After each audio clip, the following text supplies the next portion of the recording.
Hey, salut à tous, j'espère que vous allez toutes bien. Aujourd'hui, je vous retrouve pour une nouvelle vidéo qui n'était pas du tout, mais pas du tout prévue.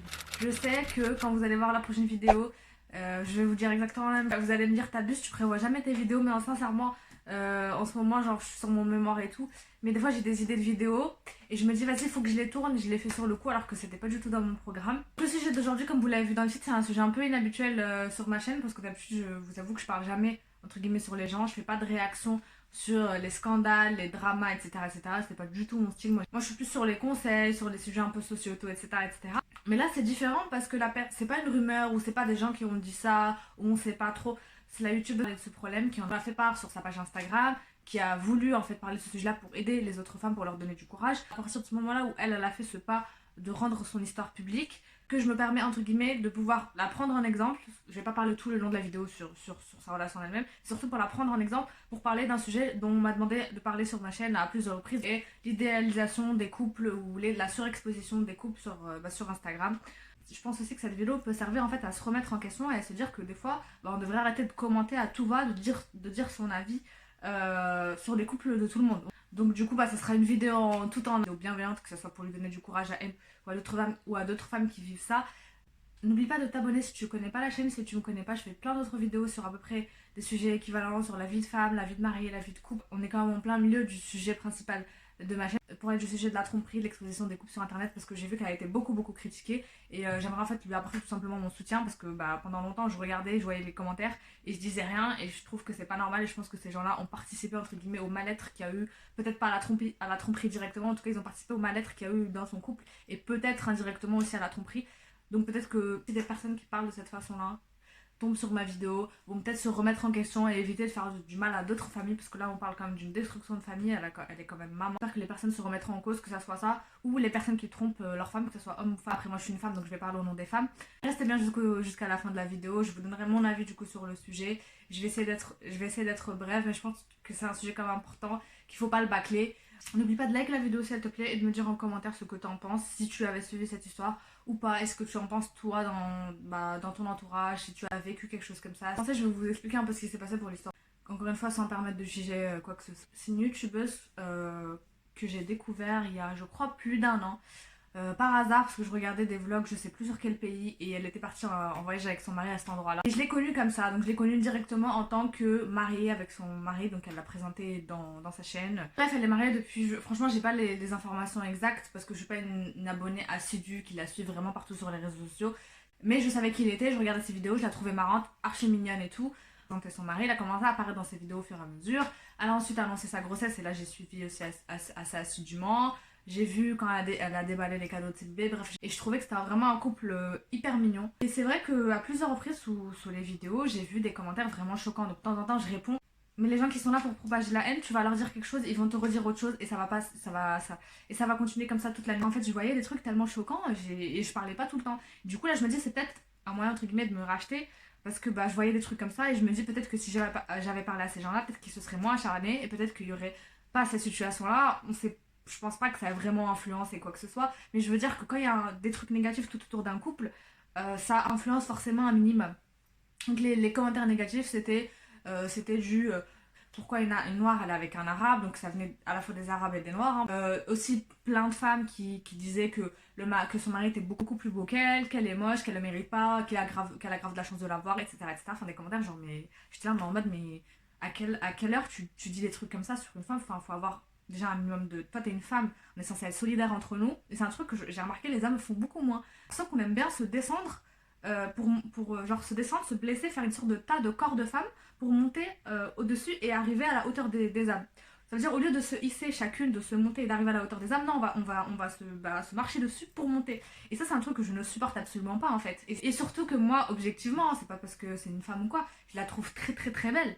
Je la trouve, son mari est certes beau, faut arrêter en fait d'abuser des compliments, en plus vous draguez quand même le mari d'une femme qui est mariée, enfin de dire que lui il est plus beau qu'elle, vous tendez la perche au diable entre guillemets, vous êtes en train de draguer un homme marié sous les commentaires d'une vidéo d'une femme mariée. Je sais pas si moi, demain je suis au resto avec mon mari et il y a une femme qui arrive et qui me dit, qui dit à mon mari directement, parce que lui il voit les commentaires, à mon mari il lit tous les commentaires, elle lui dit ouais ta femme elle est grave moche, toi t'es plus beau qu'elle.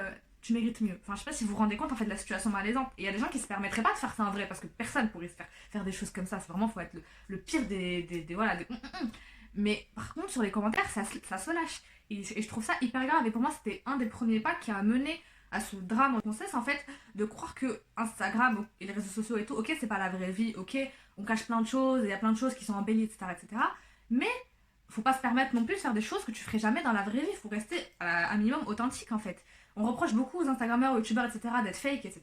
Mais je suis désolée, mais les abonnés, surtout les haters, donc les personnes qui sont haineuses et qui viennent déverser leur haine dans les commentaires, mais elles sont pires que fake. C'est des gens jamais qui oseraient venir dire le quart de ce qu'ils disent dans les commentaires. En face, les gens pensent que parce que t'es sur les réseaux sociaux, t'es censé essuyer tous les commentaires négatifs, toutes les critiques. Non, c'est pas comme ça. Dans la rue, quand t'aimes pas quelqu'un ou t'aimes pas les vêtements de quelqu'un, tu vas pas lui dire, tu te permets pas de le faire.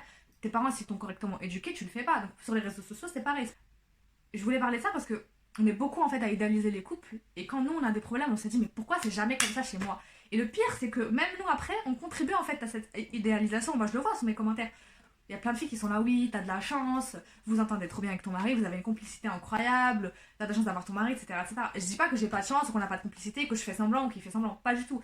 Mais c'est dans le sens où les gens idéalisent et pensent qu'il n'y a pas de problème à côté, alors qu'il y en a, comme dans tous les couples. C'est important en fait de dire, oui, il y a des problèmes. Et je pense qu'en le disant souvent, ça casse en fait cette image de parfait. Donc moi j'ai été entre guillemets choquée parce que il venait d'avoir un enfant, pour moi c'était vraiment le couple trop mignon, le couple mixte. L'exemple du couple ferme toutes les bouches des gens qui sont là, oui, les couples mixtes, ça marche pas, blablabla. Je l'ai trouvé hyper adorable ensemble. Et du coup, j'ai été vraiment étonnée. Je me suis dit, oula, c'est quoi cette histoire encore? Donc, je regarde sur ses réseaux sociaux à elle, je vois qu'elle déclare rien. Bon, je me dis, bon, c'est normal, elle a pas envie d'en parler, peut-être que c'est juste une rumeur et tout et tout. Bien sûr, elle a confirmé, sinon j'aurais jamais fait ce genre de vidéo si elle n'avait pas elle-même confirmé, elle-même médiatisé cette histoire. Je me serais jamais permise en fait de parler sur des rumeurs. Et surtout que je trouve pas que c'est quelque chose de malsain dans le sens où c'est pas ils sont en train de se déchirer. Voilà, c'est assez pudique, donc je trouve que c'est pas trop malsain dans le sens où c'est une femme qui se bat entre guillemets seule contre quelque chose d'injuste. Et je me suis dit c'est important d'en parler par solidarité féminine. Comme vous l'avez lu dans son message, elle a été trompée donc par son mari. Elle dit dans le message que apparemment c'est juste par message et par appel, c'est ce qu'il lui aurait dit, mais elle ne sait pas s'ils se sont pas vus. Voilà, comme on dit, on sait pas. Mais c'est vrai qu'une relation comme ça à distance, pendant plusieurs mois sans se voir, je sais pas. J'aime pas dire oui, il y a eu tromperie. Enfin, c'est quand même grave d'affirmer des choses comme ça sans preuve, donc on ne sait pas. Mais je comprends ce qu'elle veut dire quand c'est difficile à croire. Ce qu'il lui a dit, c'est qu'ils se sont parlé via les réseaux sociaux. Donc le pire, ce qui s'est passé, c'est que cette femme-là a osé en fait contacter son mari à la suite. Elle a vu des vidéos avec Robin, elle l'a vu, elle l'a trouvé mignon. Et elle est partie quand même contacter le mari en lui disant oui, ta femme a de la chance de t'avoir. Je sais pas si vous vous rendez compte un peu de la bassesse d'esprit de cette femme-là. C'est hyper grave ce qu'elle a fait et j'espère qu'elle est jeune. Peut-être, je me dis qu'en grandissant, elle va mûrir et qu'elle va regretter ça. Parce que c'est des choses comme ça, quand tu les fais, comme on dit, le karma, pour ceux qui croient pas en Dieu ou ceux qui croient en Dieu, bah Dieu va vous le faire payer parce que quand on fait des choses comme ça, mais la roue elle tourne et crois-moi que quand tu fais quelque chose de mal, tu la reçois encore 10 fois pire ou même 100 fois pire. Et après moi je souhaite jamais de malheur aux gens, je me dis peut-être qu'elle peut se regretter, s'excuser et ça va changer. Mais c'est pour dire aux personnes qui réfléchissent peut-être de la même manière qu'elle, peut-être si elles sont jeunes, elles réfléchissent pas, elles connaissent pas trop l'enjeu, ce qu'est un mariage, comment c'est difficile en fait de maintenir déjà un mariage à flot sans qu'il y ait des gens qui se ramènent autour. Déjà juste le couple en lui-même, c'est difficile en fait de tenir des années ensemble. Et toi tu te rajoutes, tu viens là comme une petite princesse et alors que tout ce qu'elle a construit derrière et tu mets un coup de pied, c'est comme si elle avait fait un château de sable pendant des années, tu viens, tu mets un coup de pied dedans et c'est hyper cruel. Et du coup, cette femme-là donc, a eu cette relation avec son mari, enfin ils se sont parlé, etc. Pendant qu'elle était enceinte, ce que je trouve encore pire. Et j'ai remarqué que la période de la grossesse est très sensible pour certains couples et qu'il y a pas mal, je vais pas dire tous les hommes, qui trompent leur femme pendant qu'elle est enceinte. Et ça, c'est encore pire. Vraiment, je me dis, pour moi, vous allez me dire, ouais, tu peux pas hiérarchiser la douleur et tout. Mais je suis désolée, ta femme, elle est là, elle souffre, elle risque de mourir parce qu'il faut pas l'oublier. Justement, il y a une youtubeuse américaine qui faisait des vidéos avec son mari, elle était enceinte et tout.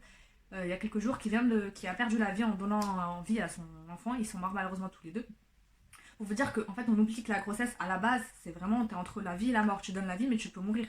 Alors oui, la médecine a amélioré les choses mais c'est quand même quelque chose de hyper dangereux à la base, ça peut dégénérer du jour au lendemain et c'est pour ça que en tout cas dans ma culture on parle pas trop de tout ce qui est grossesse avant que ce soit au moins un stade assez avancé ou que l'enfant soit né. C'est le sujet d'une prochaine vidéo. Je sais que vous me demandez beaucoup cette vidéo sur la grossesse. Il y a d'autres vidéos qui se sont incrustées entre les deux. Comme je vous l'ai dit sur Instagram, promis ça arrive. Ça va être très difficile pour la femme et puis son corps change et ce sera des choses qu'elle récupérera peut-être jamais. Sa taille elle ne reviendra peut-être jamais, elle aura des traces, des vergetures, elle aura peut-être des problèmes, des maladies. Enfin, moi je sais que dans mon entourage, il y a des femmes qui prennent énormément de poids, qui n'arrivent pas à le perdre, qui perdent des dents par enfant de la vie, et pendant ce temps-là, tu es en train de galérer avec tes bouffées de chaleur, ton ventre, tes symptômes, tes vomissements, tu peux rien manger. Enfin, ça dépend des femmes, encore une fois, il y en a qui le vivent très bien. Mais même, t'as quand même un poids en fait pendant, je sais pas moi, pendant au moins 5-6 mois. C'est pas quelque chose d'anodin. Et pendant ce temps-là, monsieur est en train de faire des galipettes à droite à gauche. Enfin, et je trouve ça vraiment, vraiment cruel. Et je pense que c'est important en fait pour les hommes de se remettre en question et de se dire ma femme elle est en train de me faire le plus beau cadeau qu'elle pourrait me faire. Elle sacrifie sa propre vie pour moi. Et pendant ce temps-là, t'as aucun principe, aucun honneur d'aller parler avec une autre femme ou de faire pire en fait. Et puis elle a fini par le découvrir. Ils ont essayé d'arranger les choses, de rester ensemble, de se dire ok on va essayer, ils ont fait des thérapies, comme elle a dit, elle a essayé de se rattraper. Elle a comme fait l'effort d'essayer d'avancer avec lui, mais c'était pas possible parce qu'au final elle s'est rendu compte qu'il a continué à lui parler malgré ça. Enfin je sais pas si vous vous rendez compte, le mec lui demandait pardon et pendant ce temps-là il continuait à la tromper. Enfin genre c'est comme si que, genre, je frappe quelqu'un à terre, je le frappe, je le massacre, et je vois qu'il a mal et qu'il me dit d'arrêter, je lui dis pardon, mais je continue de frapper. Je me dis des fois, j'essaie de comprendre la mentalité de certains hommes. Je sais que vous allez me dire, oui, tu dis les hommes, encore une fois, je parle d'hommes parce que bah, je suis une femme et je suis dans une relation hétérosexuelle. Forcément, je vais parler des hommes. J'imagine que les femmes font pareil, encore une fois, je suis pas du tout pour dire que il y a que les femmes qui souffrent, qu'il y a que les hommes qui sont méchants, etc., etc. Pas du tout. Mais je trouve que ce comportement de tromper, bah, de toute façon une femme ne peut pas tromper un homme pendant qu'il est enceinte, c'est les hommes qui trompent les femmes quand elles sont enceintes, et je trouve ça vraiment mais hyper grave. Donc elle a décidé en fait de se séparer, de divorcer, sauf que lui il refuse le divorce. Après bon, là on va pas rentrer dans leur couple, ils font ce qu'ils veulent, j'espère en tout cas qu'elle arrivera à obtenir ce qu'elle veut, à l'aide de sa famille. Du coup voilà, j'espère qu'il va revenir à la raison, et quoi qu'il décide qu'ils restent ensemble ou pas, comme je vous ai dit, on n'a pas à dire en fait. Même si demain elle dit ok, je regrette tout ce qui s'est passé, j'aimerais qu'on efface tous les contenus sur cette séparation, j'aimerais qu'on reste ensemble, je respecterai son avis, je supprimerai les moments où je parle juste de la tromperie, parce que je trouve que c'est quand même une vidéo qui peut servir à plein de femmes, et aussi aux hommes pour éviter de se retrouver dans ce genre de situation. Mais je veux dire que, voilà, l'autre chose que je voulais dire, c'est qu'on n'a pas en fait à dire à une femme, parce que par exemple, nous on n'accepte pas la tromperie, de dire à une femme, genre pars, t'as pas à rester avec lui, de la forcer limite à se séparer. On peut l'aider, la soutenir, etc., etc. Mais si elle se sent pas et qu'elle se sent de pardonner, bah on n'a pas en fait à juger. Et l'inverse c'est aussi vrai, je l'ai vu dans les commentaires, une autre fille qui disait oui les femmes on est là, on divorce pour un oui pour un non, c'est pas parce qu'il t'a trompé que tu dois divorcer, tu dois rester, etc., etc. En sachant qu'elle a bien dit dans le message que elle avait essayé et qu'il a continué à la tromper malgré ça. Il y a plein de femmes qui auraient divorcé déjà dès le premier coup. Là déjà elle a fait quand même entre guillemets son devoir, elle a essayé de faire des thérapies, d'arranger les choses parce qu'ils ont quand même un enfant, donc je comprends tout à fait en fait qu'elle puisse pas faire comme ça et se séparer, il y a des sentiments derrière ça, ils sont ensemble depuis des années, donc je comprends complètement en fait sa démarche. Mais de là à dire aux femmes genre ok fais-toi tromper, souffre et ferme ta bouche, c'est pas possible en fait. Il y a des limites, même dans les religions il y a des limites, le divorce est autorisé et c'est pas pour rien, ok il est très encadré, ça dépend encore une fois des religions, mais moi je connais l'islam, de cas de tromperie où ça se reproduit à plusieurs reprises, je suis désolée, mais tu vas voir n'importe quel imam, il va t'autoriser à divorcer parce que là il n'y a plus de respect, il fait une atteinte aux enfants, en plus je sais pas s'il va pas te ramener un enfant d'ailleurs. Donc ça devient quand même assez grave en fait comme relation. Il faut voir quand même un imam, parce que moi je vais pas vous dire oui ok toi divorce pas, c'est pas à nous de le dire. Mais c'est pour vous dire le divorce est autorisé dans ces cas-là, parce que c'est quand même quelque chose de très très grave et qui détruit. Pareil dans la religion chrétienne, ok le divorce n'est pas autorisé, et les mariages peuvent être dissous quand il y a une tromperie. Et je pense qu'au bout d'un moment la femme, elle doit supporter pour garder sa famille intacte, etc., etc. Mais pour moi, ça doit être un travail des deux. La femme et l'homme doivent préserver le mariage. C'est pas l'homme, il fait ce qu'il veut, il la frappe, il la trompe, il continue, il recommence, il dit pardon, il recommence. Et la femme, elle doit tout essuyer pour penser aux enfants. Donc, je suis désolée, au bout d'un moment, dans certaines familles, c'est la relation en elle-même qui va pas être saine parce que tu vas avoir de la rancœur, il va y avoir des disputes, des cris, parfois des coups, qui va encore plus faire mal que la séparation. Vous voyez, il y a des enfants qui vivent mieux le divorce que parents qui se disputent, qui s'insultent devant les enfants. Donc voilà, parfois le divorce c'est une meilleure solution, donc il faut que chacun en fait réfléchisse. Et c'est une décision à prendre vraiment que par le couple. C'est l'occasion vraiment de dire à chacun d'arrêter de se mêler de ce qui ne le concerne pas, d'arrêter de donner l'avis sur le couple, de dire oui, elle aurait dû faire ça, oui, il aurait dû faire ça. Voilà, on peut dire la tromperie c'est pas bien, là, il y en a comme je l'ai fait, à but de prévention. Mais dire toi tu dois divorcer, toi tu dois faire ci, oui, toi tu divorces trop facilement, on sait pas, tant qu'on n'est pas dans, on sait pas les trahisons qu'il y a eu exactement, elle te raconte à peu près, voilà, elle rentre pas dans les détails, mais tu sais pas exactement ce qui s'est passé, donc je trouve ça hyper grave déjà de rentrer dans un couple. C'est vrai que quand on était jeune, moi j'étais la première avec mes copines, on était au lycée, je disais, ouais moi la tromperie, jamais j'accepterai ça de ma vie, voilà c'est vraiment quelque chose de grave, et il y a plein de femmes qui disent ça, encore maintenant. Sauf que maintenant que je suis mariée, je dis pas que j'accepte la tromperie ou quoi que ce soit, je dis juste que je me rends compte que, surtout quand il y a des enfants, je comprends mieux les femmes qui n'arrivent pas à divorcer. Les femmes qui se font tromper, il y en a plein qui se moquent des filles qui se font tromper dans la télé-réalité et qui restent. je les comprends. Franchement, je les comprends. Parce qu'il y a des sentiments, des fois c'est difficile. Tu te dis, ok, il va changer. Et puis au final, il change pas. Et je pense qu'au bout, peut-être la première fois, peut-être pardonner, comme on dit, trompe-moi une fois, honte à toi. Trompe-moi deux fois, honte à moi. Je dis pas que je l'accepterai, mais je peux comprendre. Par contre, quand ça commence à être deux, trois fois, quatre fois, comme elle l'a dit, alors qu'on est déjà dans un processus de pardon, là pour moi, il n'y a plus de chance parce que ça veut dire que la personne est accro et on peut plus rien faire. Que malgré qu'elle savait qu'elle pouvait te perdre, elle n'a pas fait l'effort d'arrêter ça. Et ça veut dire qu'elle y arrivera peut-être jamais. Donc pour moi, à ce moment-là, il n'y a plus d'espoir. Après, il y a des personnes qui vont quand même persister et dans ce cas-là, on n'a pas en fait à leur dire ouais, tous les jours tu lui dis ouais, tu te trompes, à lui casser encore plus le moral. Je dis ça pour les copines parce qu'il y a plein, parce que je sais que je vois sur Instagram des filles qui demandent des avis et puis tout le monde aime bien donner des avis ouais, divorce, ouais, divorce. C'est très très grave de dire à quelqu'un de divorcer. Tu peux pas en fait venir et dire à quelqu'un de divorcer parce que tu connais pas son histoire. Même si tu trouves que l'histoire est grave, tu sais pas en fait la version de son mari. Donc tu peux pas dire en fait divorce, c'est hyper grave. Et le deuxième point important dont je voulais parler, c'est l'exposition des couples. Donc je sais qu'on dit souvent aux femmes qui cachent leur mari, voilà pourquoi toi tu te montres, tu montres pas ton mari. J'ai trouvé un lien entre ça parce qu'il y a pas mal de gens qui en gros ont dit que c'était de la faute parce qu'il a trompé avec une abonnée à elle, parce qu'elle a exposé, parce qu'elle a surexposé, etc., etc. Déjà, je suis pas d'accord avec le fait de dire que c'est de sa faute. Je trouve ça grave les discours qui sont d'accuser la femme alors que c'est elle la victime. Enfin, je sais pas si vous vous rendez compte. Tu peux pas dire à une femme c'est de sa faute qu'elle s'est fait frapper, ou c'est de sa faute qu'elle s'est fait violer, ou c'est de sa faute parce que ça peut arriver différemment en fait. Il y a des femmes qui sont violées en mini-jupe, il y a des femmes qui sont violées en voilà. Et ça veut rien dire, c'est juste qu'il y a des gens qui sont malades et qui tombent sur toi et c'est comme on dit, c'est comme ça, c'est le destin. T'aurais pu être habillé plus long, tu arrives au mauvais moment, t'es tombé sur cette personne qui est mauvaise, elle peut te faire du mal, quelle que soit ta façon de te vêtir, ta façon de te comporter. Donc là, c'est pareil pour le fait de s'exposer, de s'exposer ou pas. Néanmoins, je trouve que c'est quand même un risque, un petit risque en plus, dans le sens où ça va en fait agrandir ce dont je vous ai parlé tout à l'heure, cette admiration autour du mec. En fait, nous, même si on montre pas nos maris ou qu'on les montre comme elles, on va forcément garder les meilleurs moments. On va garder les meilleurs moments parce qu'on va pas montrer les moments où on se dispute tout simplement parce que tu vas pas dire ok tu disputes, t'es en train de je sais pas de crier, tu vas pas dire ok attends stop, je vais ramener la caméra, je vais nous filmer, ça n'a aucun sens. Et puis surtout on est là sur YouTube pour faire passer des bons moments. Quand c'est des sujets un peu graves comme celui-ci, c'est pour aider, c'est pour soutenir, c'est pour en parler, c'est aussi pour faire de la prévention, pour que ça se reproduise le moins possible, qu'il y ait des gens qui soient alertés sur ça, qui fassent plus attention, etc. etc.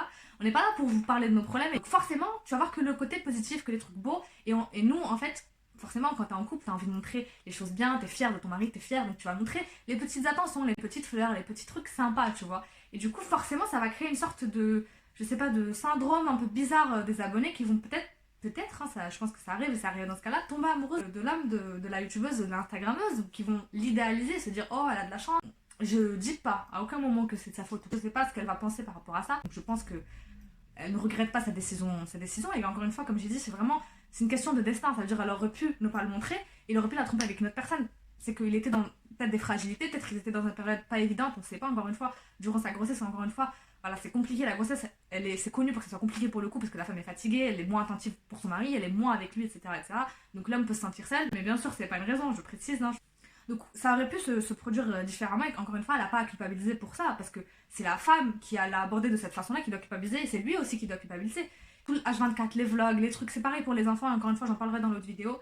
Quand c'est trop, pour moi, ça ouvre la porte en fait aux mauvaises personnes. Et il y a des bonnes personnes sur internet, il y a aussi beaucoup de mauvaises personnes. Et il y a des personnes qui te le montrent, donc tu les bloques, tu le vois direct, et il y a des personnes que tu vois pas. C'est-à-dire, moi, il y a des filles qui me suivaient pendant des mois, à me poser des questions indiscrètes, mais moi, je me rendais pas compte que c'était la même personne. Elles étaient mais je pensais que c'était des personnes différentes. Je réponds, j'ai tellement de messages, je vais pas retenir tous les pseudos, même si je retiens ceux avec qui je parle très souvent. Et je découvre des mois plus tard que cette personne parle à Armando, que cette personne me casse, ou cette personne dit des choses très graves. Et quand une personne, je vous en ai parlé sur Instagram, qui a dit sur ses réseaux sociaux, pour faire le buzz, je sais pas ce qu'elle cherchait, elle disait de moi en fait que, parce que quelqu'un lui a demandé son avis sur moi, une abonnée à moi sur moi, et elle lui a dit ouais, cette fille elle est trop bizarre, elle est même, je suis sûre qu'elle est même pas mariée. Enfin, des choses hyper graves, enfin, vous vous rendez pas compte, ça touche ma famille, ça touche ma religion, ça touche mon mari, ça touche la famille de mon mari, c'est des propos hyper graves, tu peux pas tenir ça. Pour vous dire les trucs hyper graves qu'on peut recevoir, et encore une fois avec une toute petite communauté de 5-6 000 personnes. Alors imaginez quand c'est multiplié par 10, enfin, elle doit vivre des trucs hyper graves. Comme on dit, vivons cachés, vivons heureux. Moins on montre, moins c'est, et mieux c'est. Et encore une fois, c'est pas que les réseaux sociaux, c'est aussi dans l'entourage. Moins on dit, moins la personne en face, elle va avoir des cartouches pour pouvoir te blesser. Combien on voit je sais pas, des copines, je vois en ce moment quand je fais mon mémoire, j'aime bien regarder des storytime un peu trash, des copines qui s'incrustent dans un couple et la fille lui fait tellement confiance, elle la ramène chez elle et au final elle la trompe avec son mari ou elle essaie de lui voler son mari ou son copain, etc. plus on met de la distance, mieux c'est en fait. Après, il y a des personnes, il faut pas non plus être paranoïaque. Quand il y a des personnes, moi j'ai des amis qui j'ai énormément confiance.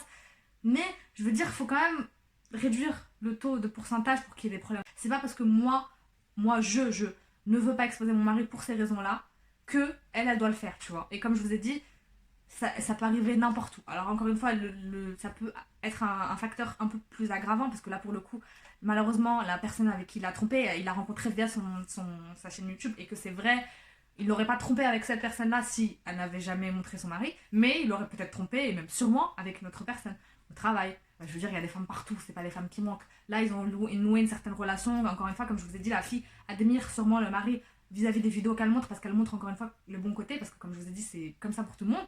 Donc il y a une certaine admiration, mais comme elle connaît pas le côté négatif, et ben elle va être bien surprise après. Parce que tant que tu vis pas avec une personne, tu la connais jamais. Et ça, c'est un truc important et que les vidéos arrivent sur le mariage par rapport à ça. C'est important, sachez-le. Tant que tu ne vis pas avec une personne, même si tu peux être avec elle 15 ans, même si tu sors avec elle, même si tu la vois dehors, même si tu as déjà été en vacances avec elle, tant que tu vis pas avec elle dans le quotidien, que tu connais pas les problèmes, tu connais pas les enfants, le chômage, la pauvreté, enfin des problèmes qui touchent la maladie, qui touchent le couple, la tromperie, les gens qui viennent d'à gauche à droite parler, se rentrer dans... Tu sauras jamais comment est vraiment la personne avec qui t'es. Et donc il faut toujours te préparer, je vais pas dire au pire, mais te préparer à ce que ça soit pas aussi beau que quand t'es en relation tout simplement. Et à te dire ok, je vais me marier, je vais m'accrocher. Parce que ça sera pas facile. Et c'est un truc qu'il faut qu'on le dise, les filles qui sont mariées, j'ai l'impression que c'est un gros tabou autour de ça. C'est pas facile le mariage. Je vais pas non plus le diaboliser en dire ouais, c'est la guerre d'Irak, faudra vous préparer. Non, quand ça devient trop dangereux, trop casse-tête, qu'il y a des coups, qu'il y a des tromperies, il y a plus grand chose à faire. Faut pas, quand je dis supporter, c'est pas par rapport aux choses très graves. Supporter, ça veut dire par rapport aux petites embrouilles du quotidien. Des problèmes qui touchent les couples classiques et qui doivent surmonter. Parce que tu divorces pas pour des petits trucs comme ça, parce que sinon tu vas divorcer toutes les 30 secondes. Après, ça se surmonte à deux. C'est-à-dire que je veux pas non plus casser tous vos espoirs. Mais c'est pour vous dire, il faut aussi garder un peu la tête froide. Et pour cette fille-là, si jamais elle tombe sur ma vidéo par hasard, hein, parce que j'ai vu aussi des avis aussi anonymes de femmes qui sait que c'est la maîtresse et qui continue en fait à avoir une relation avec un homme marié. Sachez juste un truc, s'il a trompé sa femme avec vous, sa femme avec qui il a des enfants, sa femme avec qui il a une relation bien plus longue que la vôtre, il fera pareil avec vous. C'est mathématique en fait. Quand il est capable, comme elle a dit, c'est un imbécile, il a détruit une famille qu'il a construite de ses propres mains, il a galéré pour en arriver. C'est pas une petite inconnue qui va venir sur Instagram le saucer parce que peut-être il était dans une mauvaise période avec sa femme, qui l'a saucé, qui lui a dit qu'il était beau, qui lui a fait du bien, entre guillemets, moralement, parce qu'elle l'a saucé, elle l'a idéalisé, pendant que peut-être sa femme lui reprochait des choses. Ça, c'est une chose qu'on fait, nous, les femmes, malheureusement, beaucoup, qu'on reproche et qu'on compare les âmes. Ça, c'est quelque chose de vraiment, vraiment négatif à faire dans les mariages, on le fait toutes. De dire oui, lui ci, lui ça, et de reprocher, mais de pas être dans la reproche constructive, juste de reprocher, puis que ça fasse une embrouille et c'est tout. Et au final, ça ne sert à rien, ça fait juste. Bah, toi, tu te sens mieux parce que t'as dit ce que tu pensais, mais au final, ça fait rien de positif à ton couple, ça fait que du négatif. Et donc, peut-être qu'il était dans cette relation. Je sais pas, encore une fois, c'est des suppositions. Mais comme je vis un mariage, je sais ce que c'est, donc j'imagine que peut-être cette fille-là en a profité. Elle va me dire oui, moi je connais un tel, c'était la maîtresse, mais ça avait aussi. Peut-être un cas sur 1000, mais généralement, quelqu'un qui trompe sa vraie femme, sa femme, pour qui, voilà, quand on se marie, c'est vraiment quelque chose de fort. Et en plus, on le fait devant Dieu, c'est un engagement et tout.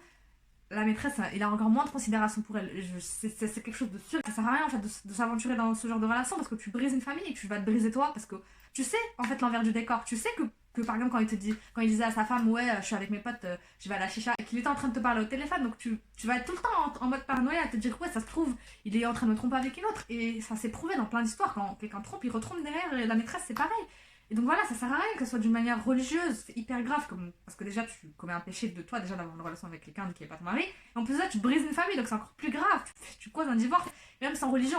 Il y a plein de gens qui n'ont pas de religion mais qui agissent pas comme ça, parce qu'il faut avoir un minimum d'humanité, et te dire l'enfant il a même pas encore un an, il perd son père, il va devoir faire des gardes alternées, enfin c'est quelque chose qui va quand même traumatiser l'enfant, et quand il va grandir, sa mère va sûrement lui raconter l'histoire, et après il le saura en fait ce que son père a fait. Et même s'ils restent ensemble, c'est encore pire. Parce que s'ils restent ensemble, l'enfant le saura et il va le reprocher. Et peut-être que là, ça aura forcément des conséquences en fait sur le long terme. Il faut que chacun pense très fort à ce qu'il dit, fait sur les réseaux sociaux, et à se dire est-ce que j'aurais été capable de faire ça dans la vraie vie. Et puis surtout, comme on dit, le négatif attire le négatif. Toi, tu penses que tu te fais du bien en faisant ça, mais au contraire, plus tu vas être négatif avec les autres, plus le négatif va venir dans ton cœur. Ton cœur, il va devenir tout noir à la fin en fait. Les personnes qui vivent ça et qui savent pas encore comment prendre la décision, si elles doivent partir ou pas. Le truc que je peux vous dire et que je dois vous dire, c'est ne restez jamais seul. Voilà, sachez que même si cette personne-là vous a fait mal, vous a fait du mal, il y aura forcément quelqu'un d'autre. Pas forcément un homme, mais une copine, une femme, de la famille, qui saura vous rendre heureuse. Et dites-vous que c'est pas parce que vous perdez une personne que vous serez incapable de retrouver quelqu'un d'autre. Parce que je sais qu'il y a des filles qui se disent oui, je suis mariée, je retrouverai jamais quelqu'un parce que j'ai divorcé, que c'est mal vu d'être divorcée. Il y a des filles qui ont des enfants. Enfin, ça veut rien dire en fait. C'est comme on dit, c'est le destin. C'est pas parce que c'est fini avec cette personne-là que vous devez vous accrocher à une histoire qui est morte, qui vous fait du mal physiquement, psychologiquement, parce que vous pensez que vous ne trouverez pas ailleurs. Comme on dit, il vaut mieux être seul que mal accompagné. Mais si vous êtes une personne bien et que voilà, vous êtes heureuse dans votre vie, que déjà vous vous aimez, parce que faut d'abord commencer par s'aimer pour que les autres personnes s'aiment, il n'y a pas de raison pour que vous puissiez pas refaire votre vie et être heureuse. Et comme je dis, le mariage ou le couple, c'est pas juste ça qui rend heureux, c'est pas un accomplissement en soi. On peut être heureux d'une autre façon, c'est pas une fin en soi. En fait, on peut ne pas se marier et être complètement heureux, même plus heureux que ceux qui se marient. Donc voilà, j'espère vous avoir, à travers cette vidéo, vous avoir donné un peu d'espoir. Essayez de créer du positif pour attirer du positif. Voilà, j'espère que la vidéo vous a plu. J'ai plus qu'à vous dire de prendre soin de vous, de prendre soin de vos proches. Et je vous dis à la prochaine.